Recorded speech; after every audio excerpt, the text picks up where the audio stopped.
RTI போடுறது அப்படின்றது ஒரு வாட்டி 2 வாட்டி போட்டதுக்கு அப்புறம் அது அடிக்ஷன் ஆயிரும் அப்படின்னு சொல்லியிருக்கீங்க. எங்களுக்கு தேனி விருந்து நடத்த போகிறோம், அதுக்கு பணம் வேணும்னு சொல்லிட்டு கிட்டத்தட்ட லட்சங்கள், பல லட்சங்கள். அது இது எல்லாமே தெரியும். ஆனால் இது எல்லாமே எங்கே இருக்குது பேப்பரு? பாஜக தமிழ்நாடு தலைவர் அண்ணாமலை வந்து நீங்கள் வராட்ட போங்க, எங்களுக்கு டீ செலவு மிச்சம் அப்படின்னு, டீ செலவு மிச்சமாக இருக்குன்னு மைண்டில் தோணுச்சு. ராஜ்பவனுங்கிறது நமக்கு இங்கே கெட்டியில் இருக்கிற ராஜ்பவன் தான் நமக்கு எல்லாத்தையும் தெரியும். ஊட்டியில் ஒரு ராஜ்பவன் இருக்குது. பராமரிப்பு செலவுகள் எவ்வளோ செய்யப்பட்டதுன்னு கேட்டால், என் பேரை பார்த்துட்டு அந்த அப்ளிகேஷனே வந்து மாற்றி மாற்றி அனுப்புகிறாங்க. அவர் வீட்டு திருமணத்தை வந்து எங்கள் மக்கள் வரி பணத்தில் எடுத்து செய்ய செலவழிக்கணுங்கிற கேள்வி பதில். இந்த சட்டம் இந்தியாவிலே கொண்டு வரதுக்கு முதல் அடிப்படை காரணம் தமிழ்நாடு தான். 2007, 2016 அந்த காலகட்டத்தில் மட்டும் தகவல் அறியும் உரிமையாளர்களுக்கு எதிராக வந்து 474 சம்பவங்கள் நடந்திருக்கு. பிரதமர் மோடியோடைய கல்வித் தகுதி என்னன்னு யாருக்குமே தெரியாது.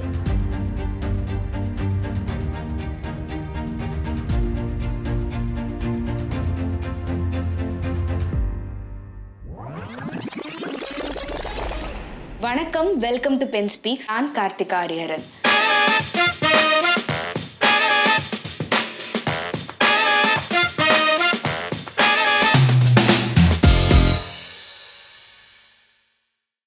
டிரான்ஸ்பரன்சி இந்த வார்த்தையை கேட்டாலே நமக்கு முதல்ல ஞாபகம் வருது ஏதாவது ஒரு உறவா தான் இருக்கும். அது நமக்கும் நம்மளோட பெத்தவங்களுக்கும் இருக்கிற உறவா இருக்கலாம், இல்ல ஃப்ரெண்ட்ஷிப்ல இருக்கிற உறவா இருக்கலாம், ரிலேஷன்ஷிப்ல இருக்கலாம். மொத்தத்துல இந்த டிரான்ஸ்பரன்சி, அதாவது வெளிப்படைத்தன்மை அப்படின்றது எந்த ஒரு இடத்துலயும் நம்பிக்கையை சார்ந்த ஒரு விஷயமா தான் இருக்கு. நம்பிக்கையை பெறணும்னா அதுக்கு வெளிப்படைத்தன்மை முக்கியம். அப்போ இருக்கிறதுலே மிகப்பெரிய உறவு அப்படின்ட்டு நம்ம சொல்லக்கூடியது இந்த ஜனநாயகத்துல அரசாங்கத்துக்கும் மக்களுக்கும் இருக்கிற உறவு. இந்த ஒரு உறவோட நம்பிக்கை தன்மைய காப்பாத்தும் விதமா, டிரான்ஸ்பரன்சியை எனாக்ட் பண்ணும் விதமா இங்க ஒரு சட்டம் இருக்கு. அது என்னன்னு கேட்டா தகவல் அறியும் உரிமை சட்டம், RTI, right to information act. So இன்னைக்கு இந்த எபிசோட்ல RTI பத்தி, அதாவது தகவல் அறியும் உரிமை சட்டம் பத்தி தான் நம்ம இங்க எல்லாமே தெரிஞ்சுக்க போறோம். அதை பத்தி இந்த எபிசோட் ஃபுல்லாவே கேட்டு தெரிஞ்சுக்கிட்டு சுவாரஸ்யமான நிகழ்வுகள் எல்லாத்தையுமே நம்ம கூட பகிர இங்க இருக்காரு RTI ஆக்டிவிஸ்ட், ஜேர்னலிஸ்ட் பரக்கத் அலி. வணக்கம் சார். சார், இங்க RTI பத்தி ஒரு எபிசோட் எடுக்கணும், RTI பத்தி பேசணும், ஒரு பாட்காஸ்ட் எடுக்கணும் அப்படின்ட்டு விசாரிச்ச முக்காவாசி பேர்ல இங்க எழுந்த ஒரு முக்கிய பெயர் வந்து பரக்கத் அலி அப்படின்னு தான். ஸோ RTIக்கும் உங்களுக்கும் இருக்கும் இந்த ஒரு உறவு அப்படின்றது எப்படி ஸ்டார்ட் ஆச்சு? உங்களுக்கு அந்த கியூரியாசிட்டி எங்கேருந்து பில்ட் ஆச்சு? அதாவது RTI பத்தி நம்ம அந்த ஃபீல்டில் வந்து இன்னும் கான்சிஸ்டண்ட்டாக போகணும், அதில் கியூரியஸாக இருக்கணும் அப்படின்றது உங்களுக்கு எப்போயிலிருந்து வர ஆரம்பிச்சுது சார்? ஆக்ட் வந்து 2005. நான் அந்த காலகட்டத்தில் வந்து ஜூனியர் விடன், அப்போ வந்து அது வந்து இன்வெஸ்டிகேஷன் மேகசின். அந்த மேகசினில் வந்து நான் ரிப்போர்ட்டராக வேலை பார்த்துக்கிட்டு இருந்தேன். ஆக்சுவலாக வந்து இன்வெஸ்டிகேஷனுங்கிறது எங்கேயாவது அரசாங்க அலுவலகத்தில் நிறைய தகவல்கள் இருக்கும், அதை போய் தேடி எடுக்கணும், இப்படியான வேலைகள் தான் அது. கிட்டத்தட்ட ஒரு புலனாய்வு போலீஸ் அதிகாரி செய்யக்கூடிய வேலை மாதிரி இருக்கும் அது. அப்படி இருக்கும்போது நம்ம போய் ஒரு இடத்துல போய் தகவலை தேடி எடுக்கிறது சிரமமான விஷயம் தான். ஆனால் அதுக்கு சில ஆட்கள், சோர்ஸுகள் இருப்பாங்க. அந்த சோர்ஸ்கிட்ட போய் நம்ம போய் தகவல்களை கேட்போம், கொடுத்துருவாங்க. அப்படி தொடர்ச்சியாக தகவல்கள் பண்ணிக்கிட்டே இருக்கும்போது அரசாங்க கோப்புகளில் இருக்கிற ரகசியங்களை எடுத்து வெளியில் கொண்டு வந்து கொடுத்தாதான் அந்த மேகசினுக்கு வந்து பெரிய ரீச்னஸ் கிடைக்கும், நானும் டெவலப் ஆக முடியுங்கிற சூழல். அப்படி இருக்க காலகட்டத்தில் வந்து இந்த RTI பற்றியான தகவல்கள் தெரிய ஆரம்பிச்சுது.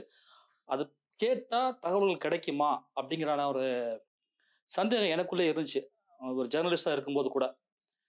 அந்த டைமில் வந்து ஆந்திராவுடைய சீஃப் மினிஸ்டர் வந்து ராஜசேகர் ரெட்டி, இப்போ சீஃப் மினிஸ்டராக இருந்து தேர்தலில் தோல்வியிட்டார், அவருடைய ஜெகன்மோகன் ரெட்டியுடைய அப்பா. அவர் வந்து சீஃப் மினிஸ்டராக இருக்கும்போது ஹெலிகாப்டர் விபத்தில் வந்து இறந்துறாரு.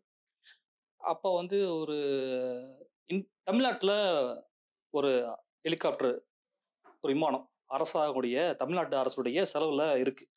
அந்த ஒரு விமானமும் ஒரு ஹெலிகாப்டரும் மீனம்பாக்கம் ஏர்போர்ட்டில் நிறுத்தி வைக்கப்பட்டிருக்கு. அது எனக்கு தெரியும்.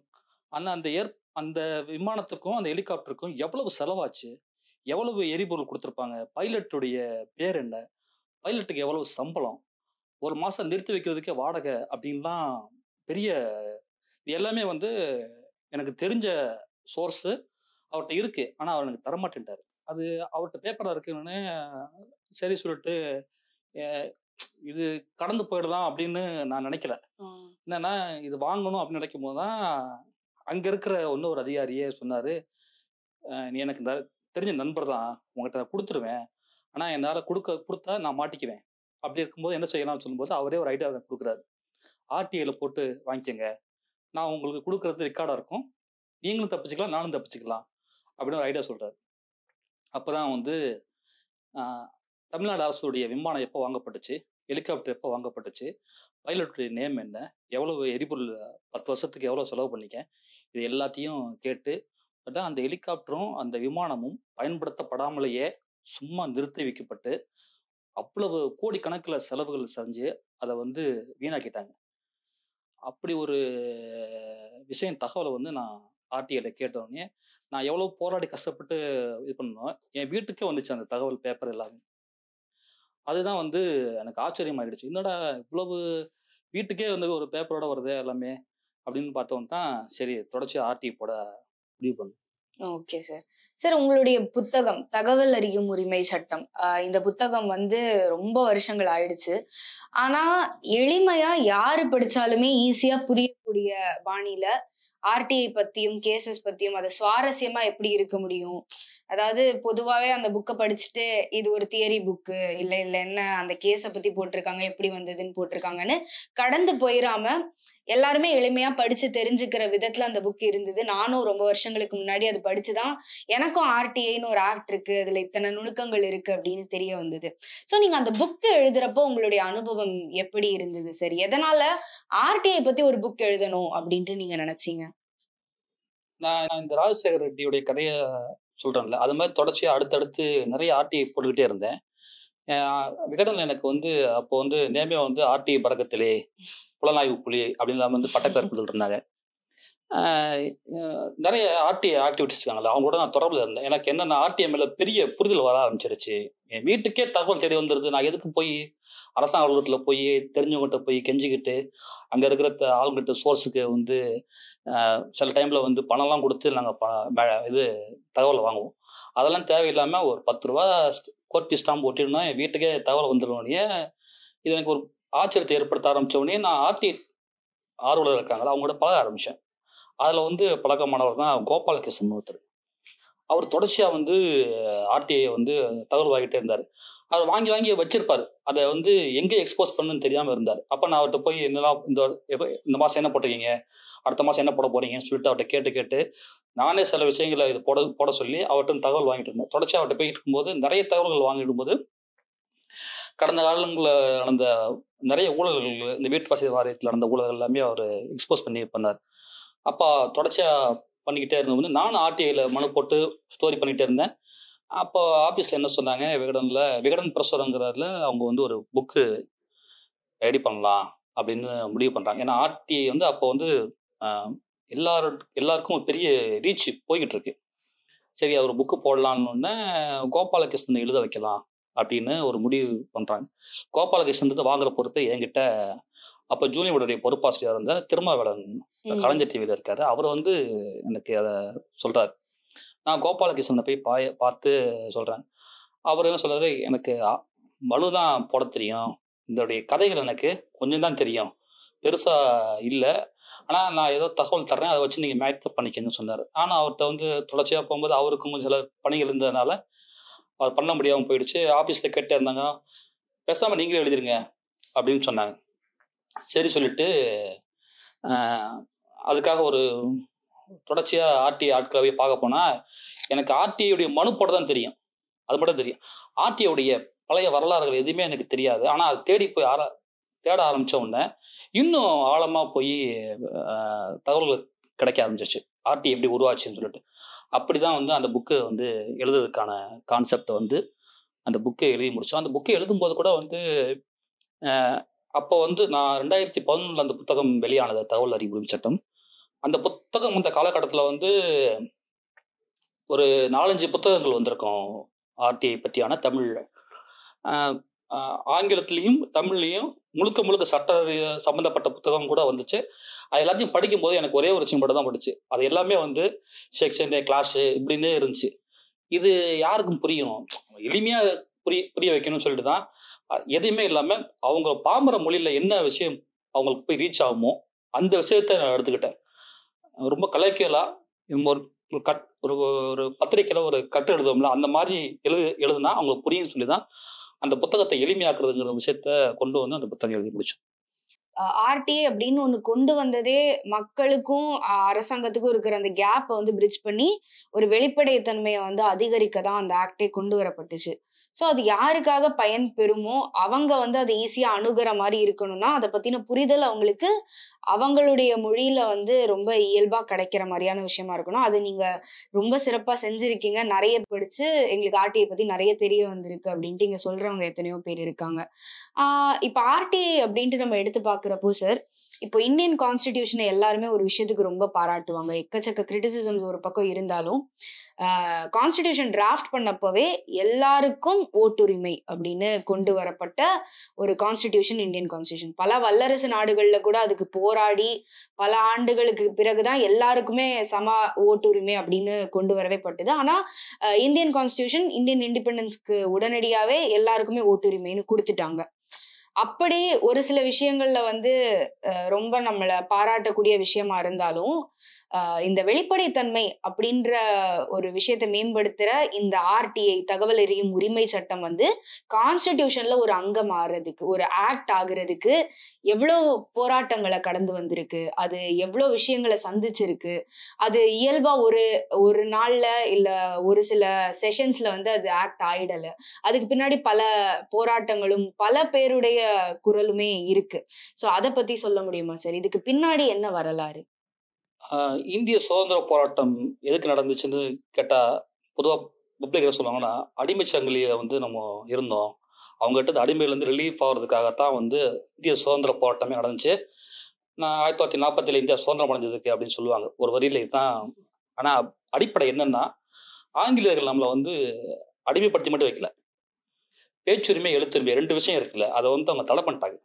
பேசவும் முடியாது, எழுதவும் முடியாது, அதுக்கு ரிஸ்ட்ரிக்ஷன் கொடுத்ததுனாலதான் அதை அறுத்தறிகிறதுக்கு தான் வந்து சுதந்திர போராட்டம் நடந்துச்சு. அதுதான் உண்மையான போராட்டத்துக்கான அடிப்படை.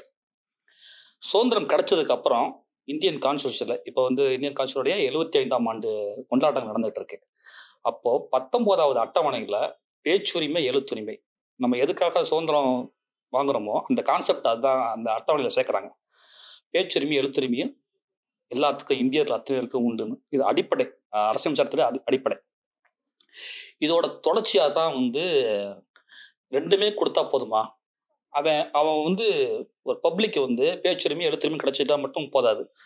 அவன் ஒரு அரசாங்க ஊழியர், அரசாங்க அலுவலகங்களை அவருடைய அப்ளிகேஷன் கொடுக்குறான்ல, அவன் என்ன ஆச்சுங்கிற அவனால தெரிஞ்சுக்கவே முடியாது. அந்த ரைட்ஸே இல்லை. பேச்சுரிமை எழுத்துரிமை மட்டும் இருக்கிற அந்த நாட்டில் அவன் போடுற அப்ளிகேஷன் இருக்குல்ல, ஒரு ரேஷன் கார்டு கேட்குறான், ஒரு இபி கனெக்ஷன் கேட்குறான், இப்படியான சாதி சான்றிதழ் கேட்டு போகிறான். ஆனால் அதை வந்து அரசாங்க அலுவலகத்தில் தூங்கிட்டு இருக்கும்போது என் அப்ளிகேஷன் என்ன ஆச்சுன்னு அதிகாரி கேட்டால், இருப்பா வெயிட் பண்ணுப்பா வரும்பா அப்படின்னு தான் சொல்லுவான். ஆனால் அதை கேட்கறதுக்கான ரைட்ஸு ஒரு ஆக்ட்ல இல்லை. அதை கொண்டு வர்றதுக்கு தான் இதை தகவல் அறிவு சட்டம் வந்ததுக்கான அடிப்படை காரணமே. தொடர்ச்சியாக வந்து தகவல் அறிவு உரிமை சட்டம் கொண்டு வரணுங்கிற ஒரு பேச்சு இருந்துகிட்டே இருந்துச்சு. ஒரு கட்டத்தில் வந்து இந்திரா காந்தி பிரதமராக இருந்தபோது எமர்ஜென்சிங்கிற அவசர நிலை பிரகடனத்தை அறிவிக்கிறாங்க. அவங்களுடைய தேர்தல் செல்லாது, அவங்க வெற்றி பெற்ற செல்லாதுன்னு சொல்லி அலகாபாத் ஹைகோர்ட்டு வந்து தீர்ப்பு சொன்ன உடனே அதை வந்து நீர்த்து போக செய்கிறதுக்கு எமர்ஜென்சிங்கிறத கொண்டு வராங்க. அப்போ எமர்ஜென்சி கொண்டு வரும்போது என்ன ஆகுதுன்னா, பத்திரிகைகளுக்கு வந்து சென்சார், பேச முடியாது, யாரை வேணா பிடிச்சி ஜெயிலில் போடலாம், அவங்க யார் கைது பண்ணால் என்னங்கன்னு காரணம் சொல்ல வேண்டியதில்லை, ஜெயிலில் இருக்கிறாங்களா இல்லையான்னு தெரியாது, இப்படின்னு ஒரு அந்த காலகட்டம் வந்து ஒரு இருண்ட காலகட்டமாக இருந்துச்சு. அந்த நேரத்தில் வந்து அந்த எதிர்கட்சிகள்லாம் போராடினாங்க இந்திரா காந்திய அப்படி ஆட்சியை எதிர்த்து. இப்படி ஒரு எமர்ஜென்சியை கொண்டு வந்துட்டாங்க, இந்தியாவில் இப்படி ஒரு நிலை இருக்கணுமா போராடும்போது இந்திரா காந்தி அந்த அவசர நிலை பிரகடனத்தை ரத்து பண்ணும்போது தேர்தல் அறிவிக்கிறாங்க. தேர்தல் அறிவிக்கும் போது எதிர்கட்சிகள்லாம் சேர்ந்து ஒரு கூட்டணி அமைக்கிறாங்க, ஜனதாங்கிற கட்சி தலைமையில. அந்த கட்சி தேர்தல் அறிக்கை என்ன சொல்லுதுன்னா, நாங்கள் டிரான்ஸ்பரன்சி வெளிப்படைத்தன்மை கொண்ட அரசு நிர்வாகத்தை கொடுப்போம், தகவல்களை மக்களுக்கு தருவோம் அப்படின்னு சொல்றாங்க. ஜனதாதள கட்சி, ஜனதா அதாவது அவங்க வந்து ஒரு 4-5 கட்சிகள் சேர்ந்து ஜனதாங்கிற கட்சி பேர்ல தேர்தலை சந்திக்கிறாங்க. சந்திச்சு அவங்க வெற்றியும் பெறாங்க, ஆட்சியிலும் அமர்றாங்க. ஆனா அதை செய்யல, அவங்க டிரான்ஸ்பரன்சி அவங்க கொண்டு வரல. அது அப்படியே அந்த ஜனதா கட்சி வந்து நிறைய உட்கட்சி பூசலால அந்த கட்சி ஆட்சி கவுந்துருது. அதுக்கடுத்து தொடர்ச்சியா வந்து விபி சிங் கவர்மெண்ட்ல வரும்போது அவங்களும் இதே மாதிரியான ஒரு வாக்குறுதி தர்றாங்க. அப்பவும் இதே மாதிரி பிரச்சனைகள்ல வந்து அதுக்கடுத்து வாஜ்பாய் கவர்மெண்ட்ல வந்து சுதந்திர தகவல் அறியும் உரிமை சட்டம்னு ஒரு சட்டம் கொண்டு வரப்படுது. அது அப்படியே டெவலப் ஆகி அதுவும் அந்த ஆட்சி முடியும் போது அதுவும் போயிடுது. ஏன்னா அந்த சட்டத்துல வந்து சுதந்திர தகவல் அறிவு சட்டத்துல வந்து இப்ப இருக்கிற சட்டங்களுக்கான சரத்துக்கள் அதில் இல்லை. அவ்வளவு அதிகாரங்கள் இல்லாம ஒரு குறைந்தபட்ச அதிகாரங்கள் கொண்ட சட்டமா இருந்துச்சு. அது யாருக்கும் பயன்படக்கூடியதாகவும் இல்லை. அதனால அதுவும் நிறுத்து போனோன்னா யூபிஏடைய ஃபர்ஸ்ட் கவர்மெண்ட் 2004 வரும்போது அவங்க சட்டத்தை கொண்டு வர்றாங்க. ஆனா இந்த சட்டம் வர்றதுக்கு முன்னாடி இந்தியாவிலேயே முதல்ல அதாவது இன்னும் சொல்ல போனோம்னா இந்த சட்டம் உலகத்திலேயே முதல்ல வந்தது வந்து ஸ்வீடன்ல தான். ஸ்வீடன்ல தான் ஃபர்ஸ்ட் வருது. ஸ்வீடன்ல அந்த சட்டம் வந்ததுக்கு அப்புறம் இந்த சட்டம் வந்து தொடர்ச்சியா இந்தியாவில் பேசப்பட்டுக்கிட்டே வருது. அப்போ இந்தியாவில் வந்து தகவல் அறிவு சட்டம் 2005 வர்றதுக்கு முன்னாடி யூபியோடைய ஃபர்ஸ்ட் கவர்மெண்ட் வர்றதுக்கு முன்னாடி இன்னொரு ஸ்ட்ரகிள் நடக்குது. என்னன்னா இந்த சட்டம் இந்தியாவிலே கொண்டு வரதுக்கு முதல் அடிப்படை காரணம் தமிழ்நாடு தான். தமிழ்நாட்டில் தான் இந்த சட்டம் ஃபர்ஸ்ட் கொண்டு வராங்க. இந்த சட்டம் வந்து இந்தியா முழுக்கும் உள்ள ஒரு சட்டம். ஆனால் சட்டம் வர்றதுக்கு முன்னாடி 1997 அப்போ கலைஞர் ஆட்சியில் இருந்தபோது யாருமே கேட்கல இந்த சட்டம் வேணும் அப்படின்னு போராட்டம்லாம் படல. ஆனா இந்த சட்டத்தை கொண்டு வந்தாங்க. அப்போ வந்து சட்டத்துறை அமைச்சர் அந்த ஆல்ரெடி அருணாதான் வந்து அசம்பிளில இதை பாஸ் பண்ணி சட்டம் கொண்டு வந்துடுறாங்க. ஆனா அதுக்கு பிறகு அந்த சட்டத்துல வந்து பயன்பாடு ரொம்ப குறைவா இருந்ததுனால அது பெருசா போய் சேரல. ஸ்டேட்டுக்கு மட்டும் கொண்டு வந்தாங்க 97ல. இப்ப இந்தியா ஃபுல்லா இருக்கிறதுனால இப்ப மாநிலங்கள் தனியா ஒரு சட்டம் கொண்டு வர வேண்டிய அவசியம் இல்லாம போயிடுச்சு. அதுக்கப்புறம் வந்து ராஜஸ்தான், கோவா, கர்நாடகா, மத்திய பிரதேஷ், காஷ்மீர் இங்கெல்லாம் சட்டம் வருது. அதாவது இந்தியா முழுக்க ஆட்சி வர்றதுக்கு முன்னாடியே 9 மாநிலங்கள்ல தகவல் அறிவு சட்டமா இருந்துச்சு. அதுல ஃபர்ஸ்ட் தமிழ்நாடு தான். இப்படி இருக்கும்போது ராஜஸ்தான்ல தான் வந்து இந்த சட்டம் பெருசா இந்தியா ஃபுல்லா ஃபேமஸ் ஆகிறதுக்கு ஒரு பெரிய விதை போட்டது ராஜஸ்தான். அருணா ராயின்னு மஸ்தூர் கிசான் நிகேதன் ஒரு அமைப்பு, அவங்க என்ஜிஓஸ், அவங்க வந்து இந்த சட்டத்துக்காக அருணா ராய் போராடுறாங்க. அவங்க போராடுறதுக்கு பின்னணி ஒரு சுவாரஸ்யமான கதை இருக்கு. ராஜஸ்தான்ல வந்து அரசாங்கத்துடைய வேலைகளை வந்து செய்யறதுக்கு ஒரு ஏதோ ஒரு ஸ்கீமு, அந்த ஸ்கீமை செய்யறதுக்கு வந்து ஒரு நாளைக்கு தினக்கூலி வந்து 22 ரூபா கொடுத்துட்டு இருந்தாங்க. ஆனா அந்த ஊழியர்களுக்கு வந்து 22 ரூபா தரல, வெறும் 11 ரூபா தான் கொடுத்தாங்க. 11 ரூபா கொடுத்தாங்கன்னே அவங்க போராடுறாங்க. எதுக்கு 16 ரூபாயும் கொடுக்குறீங்க, 22 ரூபா தானே எங்களுக்கு கொடுக்கணும் டெய்லினா. இல்லை நீங்க ஒழுங்கா சரியா வேலைக்கு வராதனால உங்களுக்கு வந்து 11 ரூபா தான் தரப்படுது. ஏன் அப்படி சொல்றீங்கன்னா, அப்போ நீங்க அங்கே ஏன் வேலைக்கு வரல, என்ன காரணம், அட்டனன்ஸை காட்டுங்க, இந்த ரெக்கார்ட்லாம் காட்டுங்கன்னு அந்த ஒர்க்கர்ஸ் கேட்குறாங்க. அதெல்லாம் காட்ட முடியாது, அரசாங்க ரகசியம். என்னன்னா இவங்களுக்கு கொடுத்தது 22 ரூபான்னு ரெக்கார்டில் எழுதிட்டாங்க. ஆனால் அவங்களுக்கு கொடுத்தது வெறும் 11 ரூபா தான். அப்போ அந்த 11 ரூபா அவங்க அடிச்சிடுறாங்க. இதை பார்த்து அண்ணா என்ன பண்ணுறாங்க, இந்த தகவல் எங்களுக்கு வேணும் அப்படின்னு சொல்லிட்டு அப்போதான் தகவல் அறிவு சட்டத்துக்காக அவங்க போராடுறாங்க.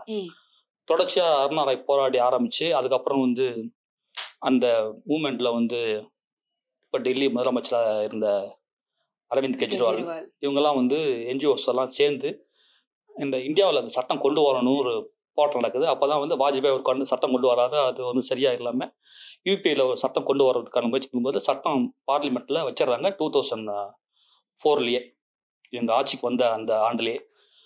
அப்போ வச்ச உடனே அந்த சட்டம் வந்து உள்ளடி சரத்துகள் படிக்கும்போது பார்லிமெண்ட்லேயே விவாதம் நடக்குது. இதை வந்து இன்னும் ஸ்ட்ரென்தன் பண்ணலாம், அதனால இந்த சட்டத்தை பொறுப்பு குழுக்கு ஸ்டாண்டிங் கமிட்டிக்கு அனுப்பலாம்னு சொல்லி அவங்க ஸ்டாண்டிங் கமிட்டிக்கு அனுப்புறாங்க. அந்த ஸ்டாண்டிங் கமிட்டிக்கு தலைவர் யாருன்னா சுதர்சன் ஆச்சியப்பன், தமிழ்நாடுடைய ராஜ்யசபா எம்பி, சிவகங்கைக்காரர், காங்கிரஸ் எம்பி. அவர் தான் வந்து அந்த ஸ்டாண்டிங் சட்டத்துறை சம்பந்தமான ஸ்டாண்டிங் கமிட்டிக்கு தலைவர். அவர் வந்து கருத்தெல்லாம் கேட்குறாரு மக்கள்கிட்ட போய், நீங்க கொடுங்க என்னென்னலாம் பண்ணலாம் சொல்லிட்டு. அப்போ அரவிந்த் கெஜ்ரிவால், அருணா ராய் இப்படின்னு அண்ணா ஹசாரே வரைக்கும் வந்தார். அந்த கமிட்டி வந்து கருத்தெல்லாம் சொல்லிட்டு போனார். அவ்வளவு விஷயங்கள் தேடி திரட்டி அவங்க ஒரு டிராஃப்ட் பண்றாங்க, ரெடி பண்றாங்க.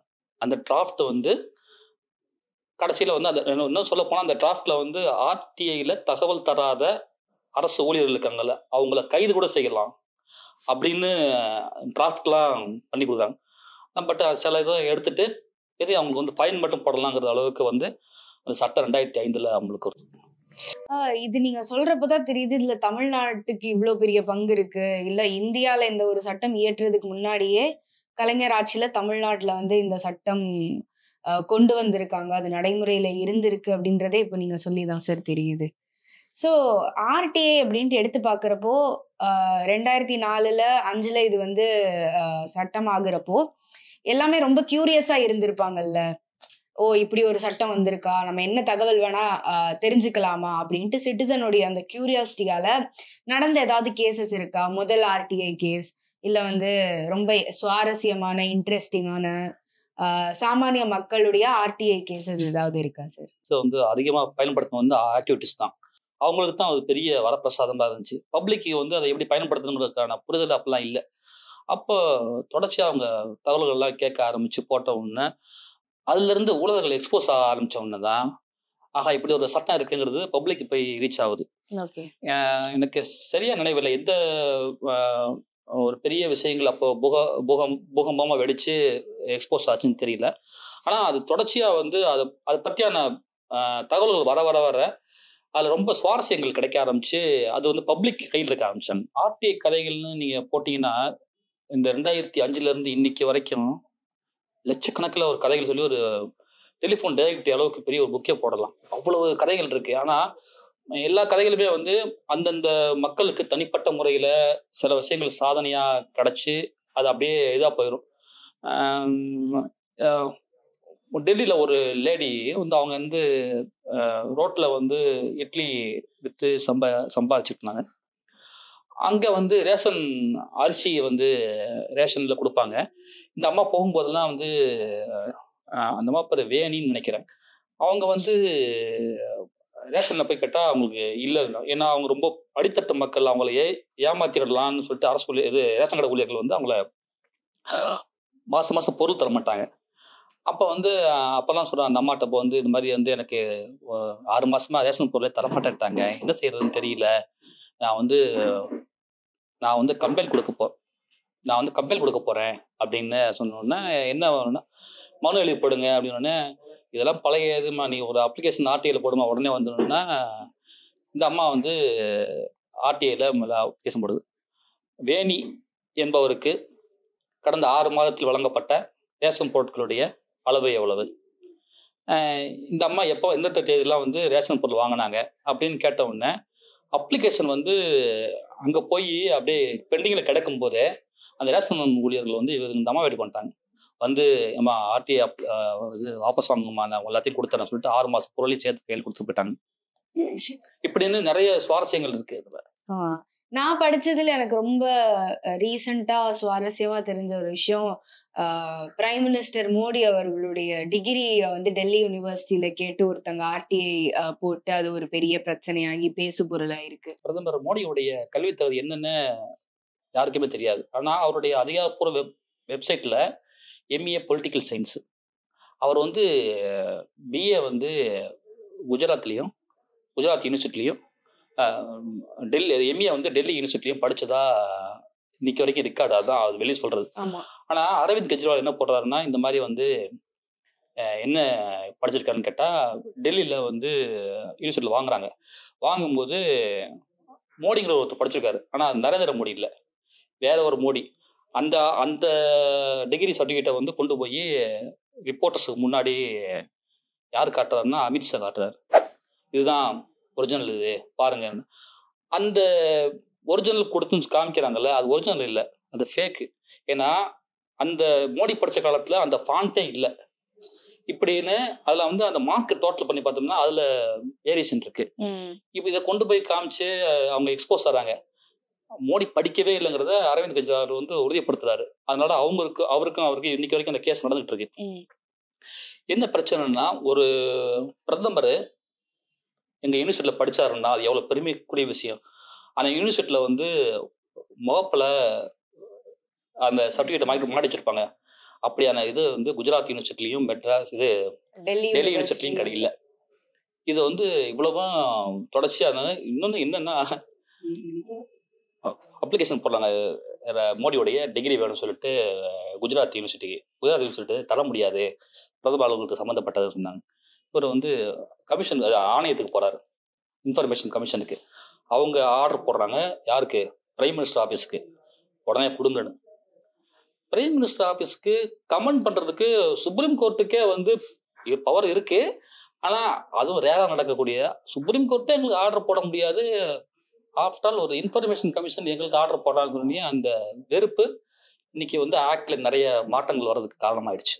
ஆனா இது வந்து ஒரு மாதிரி எப்படி சொல்ல, ஆரம்பிச்சது இதை ஸ்டார்ட் பண்ணது அப்படின்ட்டு நீங்க சொல்லி வரலாறுகள் கேட்டு தெரியறப்போ ஜனதா கட்சி இல்ல வாஜ்பாய் அவர்கள் வந்து அவருடைய காலகட்டத்துல இதை இனிஷியலா வேற ஒரு பேர்ல ஸ்டார்ட் பண்ணியிருந்தாரு அப்படின்னு சொன்னாலும், இன்னைக்கு கடைசியில அதை இம்ப்ளிமெண்ட் பண்ற இடத்துலயோ இது அது அவங்களுக்கே பிரச்சனை ஆகுது அப்படின்றப்போ அதை அதிகமா இம்பார்ட்டன்ஸ் கொடுக்காம ஒதுக்கி வைக்கிறதுமே அதே ஆட்சியா தான் இருக்கு அப்படின்றதே ரொம்ப ஹிப்போக்ரிட்டிக்கா இருக்கு.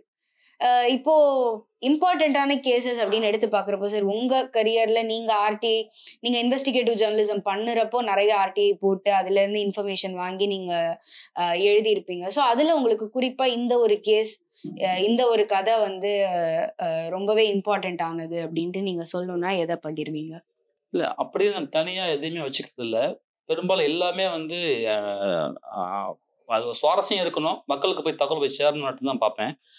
அப்படி வந்து நிறைய இருக்கு. இந்த ராஜசேகர் ரெட்டி அந்த பிளைட்டு, அது பிளைன் ஹெலிகாப்டரும் விமானமும் அப்படியே கிடக்குதுன்னு பெரிய அதிர்ச்சி ஆயிடுச்சு அந்த ஆர்டிகிள் வந்ததுக்கு அப்புறம்.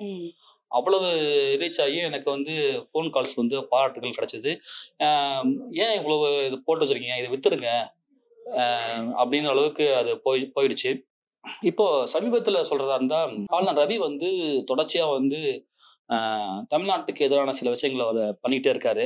குறிப்பா வந்து தமிழ்நாடு சட்டமன்றத்துல இயற்றப்படுகிற சட்டங்களை வந்து அவர் பாஸ் பண்றது தான் அவர் கிட்டத்தட்ட ஒரு போஸ்ட்மேன் வேலை தான் பார்க்கணும், அதுதான் செய்யணும். அவர் எல்லா ஆக்டையும் நிறுத்தி வச்சிடறாரு. அப்புறம் வந்து சூதாட்ட தடை சட்டம் போட்டால் அதையும் இது பண்ணிட்டு அது காலாவதி ஆக்கிறாரு. இப்படியும் தொடர்ச்சி அவர் மேல இருக்கு. இன்னொன்று சனாதானம் பேசுறாரு. இதெல்லாம் நடக்கிறதுனால இவரை வந்து திமுக அரசு வந்து இவர் மேல வந்து தொடர்ச்சியா இவர் எதுவுமே செய்யறதுல குற்றச்சாட்டு வைக்கிறாங்க. இப்படி காலகட்டத்தில் வந்து ஒரு டீ பார்ட்டி அரேஞ்ச் பண்ணிட்டாரு ஆளுநர் ரவி, தேநீர் விருந்து. அந்த விருந்துக்கு எல்லாத்தையும் கூப்பிடுறாரு. திமுக கூட்டணி கட்சிகளையும் நாங்கள் போக மாட்டோம், நீங்க ஆக்ட்லாம் நிறுத்தி வைக்கிறீங்க, அதனால வந்து பாய்காட் பண்றோம்னு சொல்லிட்டு அறிவிக்கிறாங்க. ஆனா தேநீர் விருந்து அவர் நடத்தி ஆகணும். அதுக்கு காசு வந்து தமிழ்நாடு அரசு தான். அப்ப என்ன பண்றாங்க, ஆளுநர் மாளிகை வந்து ஒரு அதிகாரி வந்து தமிழ்நாடு அரசுக்கு கடிதம் அனுப்புறாரு. இந்த மாதிரி வந்து எங்களுக்கு தேநீர் விருந்து நடத்த போறோம், அதுக்கு பணம் வேணும்னு சொல்லிட்டு. கிட்டத்தட்ட லட்சங்கள், பல லட்சங்கள் அது பணம் வாங்கிறாங்க. வாங்கி ஒரு 5 ஸ்டார் ஹோட்டல்ல ஸ்நாக்ஸு டீ எல்லாத்தையும் வாங்கி தேநீர் கொண்டாடுறாங்க. தேநீர் விருந்து வச்சு கொண்டாடுறாங்க. இது எல்லாமே தெரியும். ஆனா இது எல்லாமே எங்க இருக்கு பேப்பரு? இல்லையே. அப்போ வந்து பாஜக தமிழ்நாடு தலைவர் அண்ணாமலை வந்து, நீங்க வராட்ட போங்க, எங்களுக்கு டீ செலவு மிச்சம் அப்படின்னு அவரு கிண்டல் அடிக்கிறார். அப்படின்னு டீ செலவு மிச்சமா இருக்குன்னு மைண்ட்ல தோணுச்சு. சரி, டீ செலவு மிச்சமாச்சா இல்லையான்னு தெரியும் சொல்லிட்டு நம்ம ஆர்டிஐல நான் போட்டேன். போட்ட உடனே செங்கோட்டைன்னு ஒரு அதிகாரி அங்க வந்து தமிழ்நாடு அரசுக்கு அனுப்புறாரு கடிதம், எங்களுக்கு இவ்வளவு செலவு தேவைப்படுது, அது பணம் ஒதுக்குங்கன்னு. அதுக்கு ஒரு பணம் ஒதுக்கி அதுக்கு டீ மட்டும் செலவு இருக்காது, அங்கே அரேஞ்ச்மெண்ட்டு டெக்கரேஷன்லாம் இருக்கும்ல, கேனப்பிலாம் போட்டிருப்பாங்க. இதுக்கு எல்லாத்துக்கும் எவ்வளோ ஆச்சு வரைக்கும் டீட்டெயில் மொத்தத்தையும் எடுத்துட்டு நான் அப்போல்லாம் இப்போ மீடியாவில் இல்லாததுனால இதில் ஃபேஸ்புக்கில் நான் போட்டேன். அவ்வளவு ரீச்சு ஆயிடுச்சு. அது நானே எதிர்பார்க்கல. நான் ஒரு மீடியாவில் இருந்து எழுதியிருந்தா கூட இந்த அளவுக்கு. எவ்வளோ சார் செலவாயிருந்தது அதுக்கு? ஆக்சுவலாக வந்து 6 கேட்டகரியில் வந்து 18,30,896 ரூபாய் வந்து செலவிட்டிருக்காங்க. ஜிஆர்டி ஹோட்டலுக்கு வந்து 4,42,500 ரூபாய் வந்து பாக்கி வைக்கப்பட்டிருக்காங்க. அந்த தொகையும் சேர்த்தா 22,73,396 ரூபாய். இதை வந்து கேட்டகரி வைஸாக பிரித்தோம்னா, கேட்டரிங் மட்டும் 17,77,700 ரூபா, கார்டனுக்கு வந்து 1,88,601, ஹவுஸ் கீப்பிங்குக்கு வந்து 1,07,516, ஆர்பி பிரஸ் அதாவது பிரிண்டிங்லாம் சேர்த்து வந்து 1,51,681, பிஆர்ஓக்கு வந்து 30,768, பொது செலவுகளுக்கு 17,130, மொத்தம் 22,73,396 ரூபாய் செலவு பண்ணிருக்காங்க. எவ்வளவு கேட்டிருந்தாங்க? அவங்க கேட்டது 20 லட்சம் முதல்ல கேட்டது. அலாட் பண்ணது வந்து முதல்ல இனிஷியலா ஒரு 17 லட்சம் அலாட் பண்ணாங்க. ஆனா அது வரை தாண்டி போயிடுச்சு சொல்லிட்டு அதுக்கப்புறம் பில் அமிச்சு அந்த அமௌண்ட் வாங்கிட்டாங்க. டீ பார்ட்டிக்கு. இது நீங்க ஆர்டிஐ போட்டு வாங்குனீங்க? ஆமா, ஆர்டிஐல போட்டு தான் வாங்கினது. ஆனா இது நான் போய் நேரடியா கேட்டேன், எனக்கு தெரிஞ்சவங்க இருக்குன்னு கேட்டேன். முன்ன மாதிரி எனக்கு அதை கொடுக்கவே இல்லை. சரி சொல்லிட்டு ஆர்டிஐ போட்டு வாங்கலாம்னு வாங்கிட்டேன். அப்புறம் என் பறக்கத்தள்ளிங்கிற பேரு ஆளுநமலைக்கு போச்சுன்னா தரமாட்டாங்க.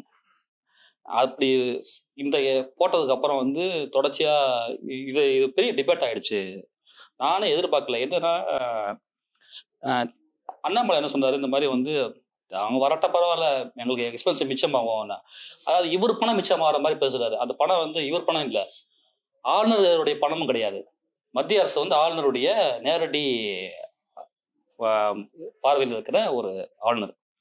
அவருக்கு செலவழிக்கிறது வந்து மத்திய அரசு தானே பண்ணணும். ஆனா வந்து பண்றது வந்து தமிழ்நாடு அரசு. எல்லா ஸ்டேட்லயும் மாநில அரசு தான் பண்ணுது. அதுக்கான செலவுகளை வந்து தமிழ்நாடு அரசு பண்ணிட்டு அதுல மிச்சமாகும் அப்படின்னு இவர் அண்ணாமலை வந்து பெருசா பெருமை அடிச்சுக்கிட்டாரு. அந்த காசு நாங்க தான் கொடுக்குறோம்னு சொல்ல ஆரம்பிச்சவங்க தான் இப்படி ஒரு நம்ம காசை எடுத்துக்கிட்டே நம்ம கிட்டே வந்து இவங்க லா பேசுறாங்க தோணுன்னு தான் இதை தேடி எடுக்க ஆரம்பிச்சேன். போட்டோம்னா அது பெரிய ரீச் ஆகணும்னு அடுத்தடுத்து தொடர்ச்சியா போடும்போது ஆளுநர் உடைய மக்கள் திருமணம் வந்து நடந்துச்சு. ராஜ்பவன்ங்கிறது நமக்கு இங்கே கெட்டியில் இருக்கிற ராஜ்பவன் தான் நமக்கு எல்லாத்துக்கும் தெரியும். ஊட்டியில் ஒரு ராஜ்பவன் இருக்கு.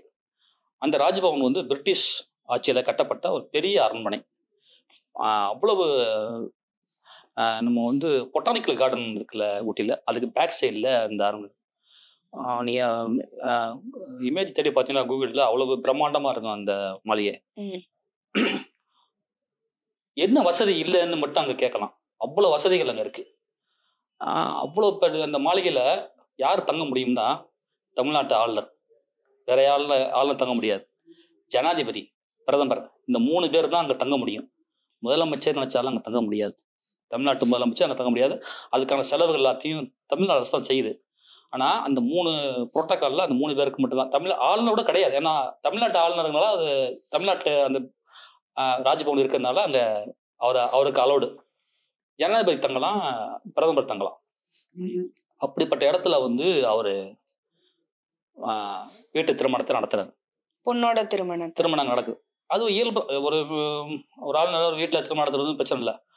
அந்த திருமணம் நடக்கிற காலகட்டத்துல அந்த ராஜ்பவன், ஊட்டியில் இருக்கிற ராஜ்பவன் அரண்மனைய வெள்ளடிக்கிறாங்க, பெயிண்ட் பண்றாங்க. பெயிண்டிங் மட்டும் இல்ல, வேற மெயின்டெனன்ஸ் இருக்கும். இது வந்து ஒருத்தர் தகவல் ஒரு அரசியல்வாதி கேட்கறாரு, இந்த மாதிரி வந்து இந்த பெயிண்ட் அடிச்சிங்க, இதெல்லாம் யார் செலவு அப்படின்னு கேட்டோம்னா அது பதிலே சொல்லலை. சரி சொல்லிட்டு நான் அதை கொஸ்டினாக போட்டு அனுப்புகிறேன்.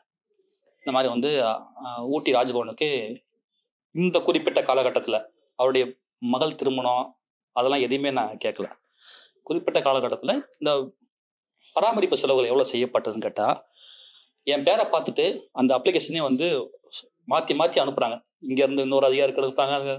இன்னைக்கு வரைக்கும் நான் அதை போராடி தகவல் ஆணையம் வரைக்கும் ஃபைட் பண்ணி போய்கிட்டு இருக்கு. ஆனால் அவங்க அதை மட்டும் சொல்லாமல் இது எங்கள் கண்ட்ரோல் வராது அப்போ சொல்லிட்டு நான் ஃபர்ஸ்ட் அப்பீல் போனேன். அந்த அப்பீல்லையும் வந்து தகவல் கொடுக்கல, தகவல் ஆணையத்துக்கு போயிருக்கு. இப்போ இந்த பொதுவாவே இப்ப நீங்க சொல்றீங்கல்ல, இப்போ இதோட பராமரிப்பு இயல்பாவே இந்த திருமணத்தை தாண்டி இயல்பாவே தமிழக அரசு தான் பாத்துக்குதா ராஜ்பவனுடைய பராமரிப்பு, ஊட்டிலையுமே சரி. சோ அப்ப இந்த குறிப்பிட்ட நிகழ்ச்சிக்குமே தமிழக அரசுடைய காசு தான் அங்க செலவாகி. அவர் வீட்டு திருமணத்தை வந்து எங்க மக்கள் வரி பணத்துல எடுத்து செய்ய செலவழிக்கணுங்கிற கேள்வி வருது. அதை ஒருத்தர் எழுப்புறாரு. யார் எழுப்புனாருன்னா மத்திய சென்னை தொகுதி எம்பி தயாநிதி மாறன் எழுப்புறாரு. அந்த கல்யாணம் வந்து நடந்த ஏன் பெயிண்ட்லாம் பண்ணீங்கன்னு. அதுக்கு அவங்க பதில சொல்லலை. அவங்க கிட்ட இந்த மாதிரி செய்யலைன்னா அதை ஓப்பனா சொல்லலாம்ல. சரி நீங்க பண்ணலன்னா நான் கேட்ட ஆர்டிஐக்கு நீங்க தகவல் கொடுத்துடலாம்ல, பிரச்சனை சால்வ் ஆயிடும். ஆனா அது ஏன் செய்ய மாட்டாங்க, இவ்வளவு மறைக்கிறதுக்கான காரணம் வந்து பின்னாடி ஏதோ ஒரு விஷயம் இருக்குன்னு. கண்டிப்பா. இப்போ இவ்வளோ கேள்விகள் நீங்க கேட்டிருக்கீங்க, ஆர்டிஐ நிறைய போட்டிருப்பீங்க. அதை தாண்டி வெளி மாநிலங்கள்லயுமே நம்ம நிறைய கதைகள் கேள்விப்பட்டிருப்போம். ஆர்டிஐ போட்டதுனால இந்த ஒரு இன்சிடென்ட் நடந்தது. இல்ல ஆர்டிஐ போட்டதுனால அத தொடர்ந்து வர செய்தி வந்து அதுக்கான ஒரு ரிப்ளையா, ஒரு ரியாக்ஷன் செய்தியா இருந்திருக்கும். அப்படி இருக்கிற பட்சத்துல நீங்க ஏதாவது மிரட்டலோ, இல்ல வந்து ஏதாவது இன்டிமிடேஷனுக்கோ ஆளாகி இருக்கீங்களா? ஆர்டிஐ போட்டதால? இல்ல எனக்கு அது மாதிரியான சம்பவங்கள் நடக்கல. பட் ஆனா நான் புலனாய்வு பத்திரிகையில வேலை பார்த்ததுனால ஜூனியர் இடத்துல இருக்கும்போது சில இடத்துல த்ரெட்டனிங்லாம் இருந்துச்சு, மிரட்டல் இருந்துச்சு. ஆனா ஆர்டிஐல போடும்போது எனக்கு அந்த மாதிரியான மிரட்டல்லாம் எதுவுமே இல்லை. பொதுவா ஆர்டிஐ பொறுத்த வரைக்கும் இங்க தமிழ்நாட்டுல பெரிய யாருமே பாதிப்புக்கு உள்ளானது இல்லை. ரொம்ப குறைவுதான். வட இந்தியாவில் ரொம்ப அதிகமா நடந்திருக்கு. கிட்டத்தட்ட ஒரு 100 பேர் வரைக்கும் இறந்திருப்பான்னு நான் நினைக்கிறேன். அந்த அவங்கெல்லாம் என்னன்னா கனிம வள கொள்ளை, காடுல உடைய வளங்களை கொள்ளையடிக்கிறது, இதை பத்தியான விஷயங்களை வந்து ஆர்டிஐல கேட்டு வாங்கி அதை வந்து ஊழலை அம்பலப்படுத்துறது, சம்பந்தப்பட்ட குற்றவாளிகளை வந்து எக்ஸ்போஸ் பண்றதுமான விஷயங்கள் பண்ணிக்கிட்டு இருக்கும்போது அதனால பாதிக்கப்படுற குற்றவாளிகள் என்ன செய்யறாங்கன்னா இவங்களை வந்து கொலை பண்றதுக்கான நிகழ்வுகள் நடந்துட்டு இருக்கு.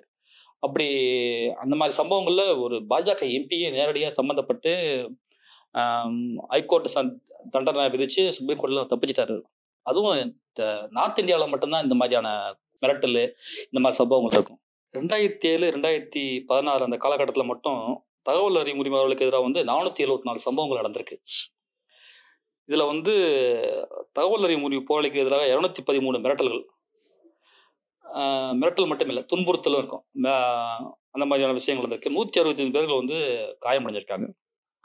96 பேர் கொல்லப்பட்டிருக்காங்க இந்த காலகட்டத்தில். 2016, 2007, 2016 காலகட்டத்தில் இந்தியா முழுக்க. தமிழ்நாட்டில் வந்து ரொம்ப ரேர் தான். 21 சம்பவங்கள்ல இந்த காலகட்டத்தில் நடந்திருக்கு. இவ்வளோ பிரச்சனைகளையும் தாண்டி இவ்வளோ த்ரெட்டனிங், இன்டிமிடேஷன் இது எல்லாத்தையுமே தாண்டி ஆர்டிஐ போடணும், ஆர்டிஐ மூலமா தகவல் தெரிஞ்சுக்கணும் அப்படின்ட்டு ஒரு கூட்டம் ஆர்டிஐ ஆக்டிவிஸ்ட் வந்து இன்னுமே ரொம்ப ஆக்டிவா தான் இருக்காங்க. அப்படி இருக்கிற எத்தனையோ ஆர்டிஐ ஆக்டிவிஸ்ட் வந்து 2019 நடந்த அமெண்ட்மெண்ட்டுக்கு எதிராகவும், அதுக்கப்புறம் அந்த சட்டத்துல கொண்டு வர சேஞ்சஸ்க்கு எதிராகவும் தொடர்ந்து குரல் எழுப்பிட்டே தான் வராங்க. இன்னும் சொல்ல போனோம்னா அங்க இருக்கிற ஊழியர்களுக்கு யாரு சம்பளம் நிர்ணயம் செய்யணும், யார ஊழியர்களா போடணும், இது எதுவுமே யூனியன் கவர்மெண்ட் கிட்ட இருக்கக்கூடாது அப்படின்னு சொல்லி தொடர்ந்து அந்த அமெண்ட்மெண்ட் நடந்ததுல இருந்து போராடிட்டு வராங்க. சோ அவங்கள பத்தின கருத்து என்ன சார் உங்களுக்கு? நீங்க என்கிட்ட வெளியில பேசிக்கிட்டு இருந்தப்போ சொன்னீங்க, ஆர்டிஐ போடுறது அப்படின்றது ஒரு ஹாபி மாதிரி ஆயிரும். இனிஷியலா போடுறப்போ இருக்கும், ஒரு வாட்டி 2 வாட்டி போட்டதுக்கு அப்புறம் அது அடிக்ஷன் ஆயிரும் அப்படின்னு சொல்லி இருக்கீங்க.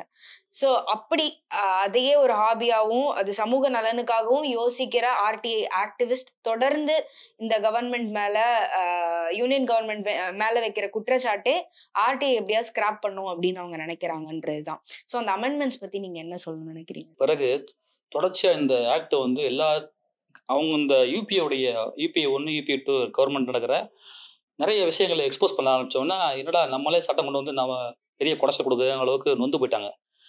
அதனால என்ன பண்ணிட்டாங்கன்னா, அப்போ வந்து ஆர்டிஐல வந்து இத்தனை கொஸ்டின்ஸ் தான் போடணும்லாம் இது கிடையாது. என்ன பண்ணாங்க, 5 வார்த்தைகளாக இருக்கணும்.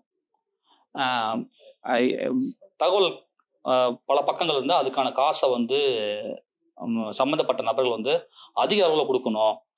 இப்போ அந்த தகவல் தொடர்றதுக்காக ஒரு ஜெனரேட்டரோ அல்லது ஒரு ஜெராக்ஸ் மிஷினோ வாடகை எடுத்தாலும் அந்த காசையும் வந்து மனுதாரரே கொடுக்கணும் அப்படின்லாம் வந்து டிராஃப்ட் ரெடி பண்ணி கொண்டு வர பார்த்தாங்க. பெரிய எதிர்ப்பு வந்து ஆரம்பித்தோடனே மன்மோகன் சிங் கவர்மெண்ட்லேயே அதை ஸ்டாப் பண்ணிட்டாங்க. ஆனால் மோடி ஆட்சி வந்ததுக்கு அப்புறம் வந்து தொடர்ச்சியாக வந்து ஆர்டிஐ வந்து பெரிய கேள்விக்குறி ஆயிடுச்சு. எப்படி எல்லாத்துக்கும் எந்த ஆட்சியிலையும் அந்த ஆர்டிஐ வந்து ஒரு கேள்விக்குறியாகும் போதோ இந்த ஆட்சியில் இருந்த ஊழலையும் அது எக்ஸ்போஸ் பண்ண ஆரம்பிச்சோடனே அது பெரிய பெரிய பிரச்சனை ஆயிடுச்சு. எப்படி சொல்லணும்னா,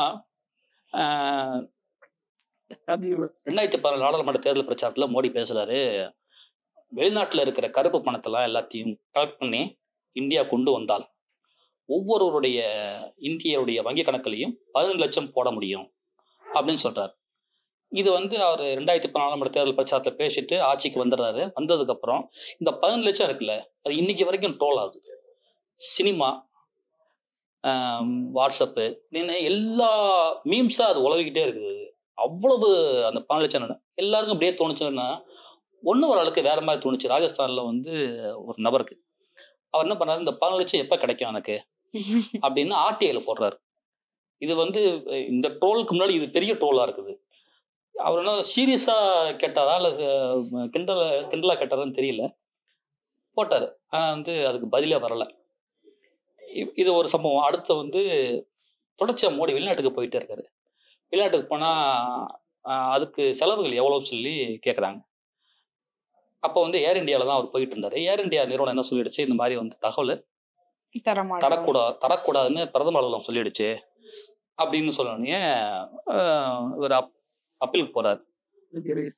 நீங்க போயிட்டு பணம் உங்க சொந்த பணம் கிடையாது, அரசாங்கத்துறை கருவூலத்துல இருந்து எடுத்துட்டு நீங்க போயிருக்கீங்க.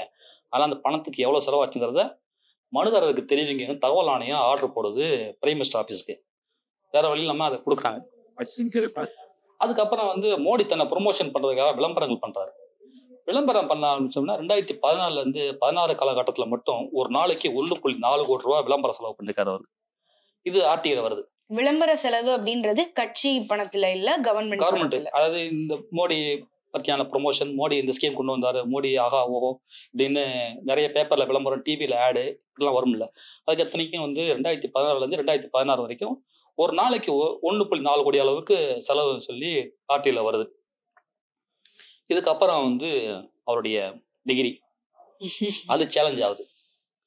அப்புறம் வெளிநாட்டுல இருந்து நீங்க கருப்பு பணத்தை கொண்டு வர சொன்னீங்கல்ல, இது வரைக்கும் எவ்வளவு கொண்டு வந்தீங்க, அதோடைய டீட்டெயில் வேணும்னா அது விசாரணையை பாதிக்கும், தர முடியாது இப்படின்னு அந்த மோடியை வச்சு, மோடி கவர்மெண்ட்டை வச்சு தொடர்ச்சி ஆர்டிஐ வர ஆரம்பிச்ச உடனே இப்படி குடைச்சல் கொடுக்குறாங்களேன்னு தான் இதை ஒழிக்கணும்னு அவர் முடிவு பண்றாரு. ஆக்ட் மொத்தம் நீ தூக்க முடியாது, அது வாய்ப்பே இல்லை. அது அது பெரிய பிரச்சனையாகும். ஏன்னா 2019 நாடாளுமன்ற தேர்தலில் அவங்க சங்கல் பத்திராங்கிற பேர்ல ஒரு தேர்தல் அறிக்கை வெளியிடுறாங்க. அந்த மேனிஃபெஸ்டோல அவங்க சொல்றது என்னன்னா, வெளிப்படையான நிர்வாகத்தை நாங்க இன்னும் செம்மையாக வெளிப்படுத்துவோம் அப்படின்னு. அது நடக்கல. என்ன ஆச்சுன்னா 2019 எலெக்ஷன் வின் பண்ணி 2வது முறை மோடி பிரதமர் ஆனதுக்கு அப்புறம் அந்த ஆர்டிஐ ஆக்டை சரத்துக்கள் எல்லாத்தையுமே திருத்தம் பண்றாங்க. அவங்க சொன்ன தேர்தல் அறிக்கைக்கு மாறா நடக்குது.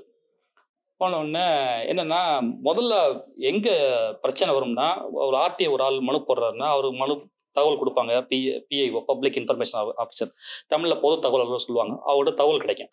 அந்த தகவல் கிடைக்கலன்னா அவர் முறையை மேல்முறையீடு பண்ணலாம். அங்கேயும் அவர் கிடைக்கலன்னா தகவல் ஆணையத்துல மேல்முறையீடு பண்ணுவாங்க. தகவல் ஆணையம் தானே கடைசியான இது, அதையே நம்ம இது பண்ணிடலாம் அப்படின்னு பண்ணோம்னா தகவல் ஆணையத்தை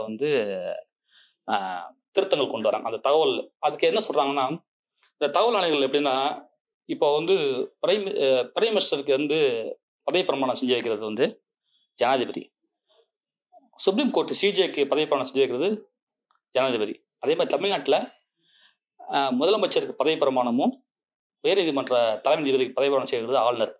ஆனா இவங்க தாண்டி ஒருத்தர் பதவி பிரமாணம் செஞ்சு வைப்பாரு. அவர் யாருன்னா தகவல் ஆணையர்.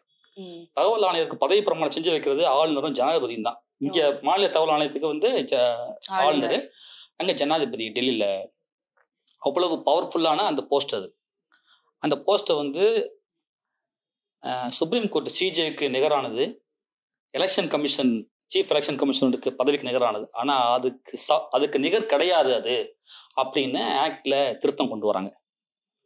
கொண்டு ஆக்சுவலா அவங்களுடைய பதவி காலம் எப்படின்னா, இப்போ ஒரு தகவல் ஆணையரை நியமிக்கிறதா இருந்தா அவர் பதவி ஏற்றுல 5 வருஷம், இல்லாட்டா 65 வயசுக்குள்ள இதுல எது முதல்ல வருதோ அது வரைக்கும் அவர் பதவியில் இருக்கலாம். ஆனா அவர் என்ன மாத்துறாங்கன்னா, அவங்க அவர் எவ்வளவு நாள் பதவி இருக்குங்கிறத யூனியன் கவர்மெண்ட் தான் முடிவு செய்யும். ஆக்ட்ல என்ன இருக்கு, 5 வருஷம் இல்ல 65 இயர்ஸ், இதுக்குள்ள ஏதாவது ஒண்ணு. ஆனா இவர் எவ்வளவு வருஷம் இருக்கணுங்கிறத முடிவு பண்ணோம்னா அந்த தகவல் ஆணையரை யாருக்கு சப்போர்ட் பண்ணுவாரு, அவர் பதவியை தக்க வச்சுக்கிறதுக்கு யூனியன் கவர்மெண்ட் தானே நம்பியிருப்பாரு. நீ என்ன நம்பிதான் இருக்கணும் அப்படின்னு அவங்க மாத்துறாங்க அதை. அதுக்கு பிறகு இந்த சட்டம் மொத்தமா அதுக்கு பிறகு நான் ஒரு விஷயம், மோடியோடைய அரசாங்கத்துடைய ஒரு ஊழலை நான் கேட்கிறேன், தரல, கமிஷனுக்கு நான் போறேன், அங்கே எனக்கு நீதி கிடைக்கும். ஆனா அங்கே கிடைக்காத அளவுக்கு அது ரிஜெக்ட் பண்றதுக்கு காரணம் ஒரு உருவாக்குறாங்க அவங்க. அதுதான் அந்த சட்டம் வரும்போது, திருத்தங்கள் கொண்டு வரும்போது அவ்வளவு எதிர்ப்புகள் இருந்துச்சு. ஏன் இந்த சட்டம் நீங்க கொண்டு வர்றீங்க, திருத்தம் ஏன் கொண்டு வர்றீங்க கேட்கும்போது எதிர்க்கட்சிகள்லாம் சொல்றாங்க, உங்களுடைய டிகிரியை கேள்வி கேட்டதுனால நீங்க திருத்தம் கொண்டு வரீங்களா, 12 லட்சம் ஏன் கொடுக்கலன்னு கேள்வி கேட்டதுக்காக நீங்க பண்றீங்களா அப்படின்னு எல்லா எதிர்க்கட்சிகளும் வந்து அந்த சட்டம் திருத்தம் வந்தபோது எதிர்ப்பு தெரிவிச்சாங்க. ஆனாலும் இந்த சட்ட திருத்தத்தை நிறைவேற்றிட்டாங்க, எதிர்ப்புகளையும் தாண்டி ப்ரூட்டல் மெஜாரிட்டி இருந்ததுனால. சரி, இப்போ சுருக்கமா சொல்லணும்னா ரைட் டு இன்ஃபர்மேஷன் ஆக்ட், அதாவது தகவல் அறியும் உரிமை சட்டம் ஒவ்வொரு சாமானியரையுமே எக்யூப் பண்ணுது. அது அவங்களுக்கு ஒரு மிகப்பெரிய டூலா இருக்கு. அவங்களுடைய விஷயங்களை அவங்க சாதிச்சுக்கிறதுக்கும், கவர்மெண்ட்டை கேள்வி கேட்கறதுக்கும், அவங்களுடைய வரிப்பணம் எங்க போகுது, செலவினங்கள் ஏது என்ன அப்படின்னு தெரிஞ்சுக்கிறதுக்குமே இந்த ஆக்ட் வந்து ரொம்பவே முக்கியமான ஒரு டூலா இருக்கு. ஸோ இதை வந்து எப்படி ஃபைல் பண்ணணும் அப்படின்னு எளிமையான வார்த்தையில சொல்லிட்டீங்க அப்படின்னா பாக்குறவங்களுக்கு ரொம்ப பயனுள்ளதா இருக்கும். ஒரு பெரிய விஷயம் இல்ல. அரசாங்கத்து ஒரு கோரிக்கை அனுப்பும்போது ஃப்ரம் டு சப்ஜெக்ட் இதெல்லாம் போட்டு அனுப்பும், அதே மாதிரியான விஷயம்தான். தேதி நீங்க எங்க அனுப்புறீங்களா, அவங்களுடைய பேரு யாருக்கு அனுப்புறீங்கன்னா உங்களுக்கு யாருக்கும் தெரியாதுல்ல. பொது தகவல் அலுவலர் இப்போ வந்து அந்த தகவல் வந்து பொதுப்பணித்துறையில பீரியட்ல இருக்குன்னா பொதுப்பணித்துறை ஹெட் ஆஃபீஸ்ன்னு போட்டு, ஏதோ பொதுப்பணித்துறை போட்டு நீங்க ராமநாதபுரம் பொதுப்பணித்துறை ஆஃபீஸோட அனுப்புங்க. தமிழ்நாட்டில் எந்த பொதுப்பணித்துறை ஆஃபீஸ் உங்களுக்கு முகவரி தெரியுதோ எதையாவது அனுப்பி விட்டுருங்க, அவ்வளவுதான். அதை பத்தி நீங்க கவலை, ஏன்னா அந்த தகவல் வந்து தலைமைச் செயலகத்தில் இருக்கிற பொதுப்பணித்துறை அலுவலகத்தில் தான் இருக்கு அப்படின்னு உங்களுக்கு தெரிஞ்சா அந்த அலுவலக முகவரியை நீங்க போடலாம். தெரியலையா, நீங்க எங்க ராமநாதபுரம் அப்ளிகேஷன் போட்டீங்களா, உங்க வீட்டு அட்ரஸ் போட்டு ராமநாதபுரம் போட்டு ராமநாதபுரம் பொதுப்பணித்துறை ஆஃபீஸ் ஒன்று இருக்குல்ல, அங்க அட்ரஸ் போட்டு அனுப்பி விட்டுருங்க. போட்டுட்டு என்னென்ன கேள்விக்கு என்னென்ன வேணுமோ அதை வந்து 1, 2, 3 கேள்வியெல்லாம் கொக்கி போடக்கூடாது, ஒரு ஃபுல் ஸ்டாப் தான் வைக்கணும். கொக்கி போட்டால் அது என்ன சொல்லுவாங்கன்னா, கேள்வி வழியில் கேட்குறீங்க, தரமாட்டேன் சொல்லுவாங்க. தகவல் தரக்கூடாது இருக்க என்னெல்லாம் செய்யணுமோ அதெல்லாம் செய்கிறாங்க. அதனால் கேள்வியாக போடாமல் ஒரு ஃபுல் ஸ்டாப் வச்சுட்டு, பொதுப்பணித்துறையில் வந்து இந்த தரைப்பாலம் கட்டினீங்கன்னா இதுக்கு எவ்வளவு செலவாச்சு, இதோடைய கான்ட்ராக்ட் பேர் என்ன, இந்த ஒப்பந்தம் புள்ளி நிறைவேற்றும் போது செய்யப்பட்ட நடைமுறைகள் என்ன, அந்த ஒப்பந்த ஆர்டர் என்ன, இது என்னாக்கா நான் பார்வையிட விரும்புகிறேன். இப்படி ஒரு 5-6 கேள்விகள் போட்டுன்னா போட்டுதான் நீங்கள் இந்த மனு உங்கள் துறை சம்பந்தப்பட்டது இல்லை எனில் சம்பந்தப்பட்ட பொது தகவல்களுக்கு மனுவை மாற்றி அனுப்பிட்டு எனக்கு பதில் சொல்லுங்கன்னு தெரிஞ்சுன்னா அவங்க ஆட்டோமேட்டிக்காக அந்த மனு அவங்க கிட்ட இல்லைன்னாலும் தகவல் அறியும் சட்டம் செக்ஷன் 6(3) அடிப்படையில் என்னன்னா, ஒரு பொது தகவல் அலுவலருக்கு தகவல் மனு வந்துச்சுன்னா அவர்கிட்ட அந்த தகவல் இல்லாட்டாலும் கூட அவர் வந்து இன்னொரு சம்பந்தப்பட்ட யார் ஆத்தென்டிக்கோ அவர்கிட்ட போய் அதை மனு அனுப்பிச்சுடுவார். அனுப்பிட்டு உங்களுக்கு தகவல் சொல்லுவார், உங்க மனு எனக்கு சம்மந்தப்பட்டது இல்லைங்க, இன்னொரு துறை சம்மந்தப்பட்டது, அவருக்கு நான் மனு அனுப்பியிருக்கேன், நீமே அங்கே நீங்கள் கேட்டுக்கீங்கன்னு சொல்லி அதெல்லாம் அங்கே போயிடும். அதுக்கு பிறகு ஆட்டோமேட்டிக்காக உங்களுக்கு தகவல் வர ஆரம்பிச்சிடும். ஸோ இது வந்து ரொம்பவே யூஸ்ஃபுல்லான ஒரு எபிசோடா இருந்திருக்கும்னு நினைக்கிறேன். ஏன்னா தகவல் அறியும் உரிமை சட்டம் வந்து ஒரு காலகட்டங்களில் ரொம்ப வலுவா இருந்திருக்கு. அதனால எத்தனையோ நல்லது நடந்திருக்கு, எத்தனையோ பெனிஃபிஷியரிஸ் இருக்காங்க. அது இன்னுமே வலு பெறணும், அதுல இருக்கிற இந்த அமெண்ட்மெண்ட்ஸ் அதை அடக்க நினைக்கிற பல விஷயங்கள் வந்து ஒதுங்கி போய் அது ரொம்பவே வலுவா மக்களுக்கும் அரசாங்கத்துக்கும் இருக்கிற அந்த ஒரு இடைவெளியை ஒரு பிரிட்ஜ் பண்றதாகவும் டிரான்ஸ்பரன்சியை இன்னும் என்ஹான்ஸ் பண்ற ஒரு டூலாவும் அது இருக்கணும் அப்படின்றதுதான் இங்க எல்லாரும் நினைக்கிறது. பெரும்பாலான ஆர்டிஐ ஆக்டிவிஸ்டுடைய ஒரு கோரிக்கையும் அதுவா தான் இருக்கு. அப்படி இருக்கிற பட்சத்துல இனி நிறைய ஆர்டிஐ போடவும் எங்க தலைமுறையினருக்கு ஆர்டிஐ பத்தின புரிதல் வர்றதுக்கும், ஆர்டிஐ போட்டு அவங்களும் நிறைய கியூரியாசிட்டி டெவலப் பண்ணி அரசாங்கத்துக்கிட்ட கேள்வி கேட்கலாம், அவங்களை அக்கௌண்டபிள் ஆக்கலாம் அப்படின்னு தெரியப்படுத்தின ஒரு எபிசோடா இது கண்டிப்பா இருக்கும்னு நினைக்கிறேன். யூஸ்ஃபுல்லான ரொம்ப இன்ஃபர்மேட்டிவான ஒரு எபிசோடா இருந்தது. உங்க டைமுக்கு ரொம்ப நன்றி. Thank you sir. தேங்க்யூ.